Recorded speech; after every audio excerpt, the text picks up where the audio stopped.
À la CPME, nous étions attachés à 3 choses. Premièrement, conserver le dispositif des carrières longues. Ce sera le cas.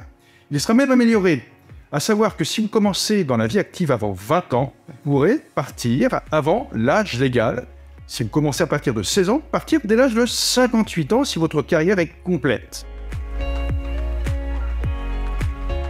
Deuxièmement, nous étions attachés à faire en sorte que les métiers qui physiquement sont plus exposés que d'autres soient pris en considération. Ça sera le cas aussi. On va d'abord identifier les métiers concernés par les mesures d'usure professionnelle. Ensuite, on va mettre vraiment l'accent, la gomme, sur les mesures de prévention. Un suivi individuel de ces salariés concernés par ces métiers physiquement plus exposés que d'autres.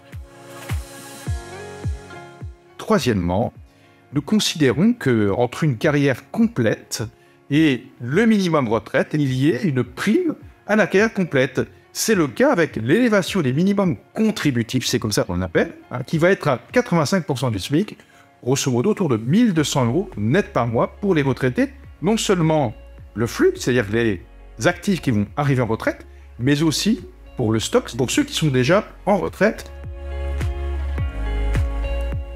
On n'a absolument pas oublié la condition des entrepreneurs, souvent ceux qu'on qualifie de travailleurs non salariés, TNS. Pourquoi? Parce que c'est grâce à la CPME qu'on va pouvoir aujourd'hui assurer le fait qu'un entrepreneur qui aura eu une carrière professionnelle complète puisse bénéficier lui aussi du minimum contributif. Bien souvent, ce sont eux, ces chefs d'entreprise de TPE, qui ont des petites retraites. Ça, c'est une avancée majeure que la CPME a obtenue.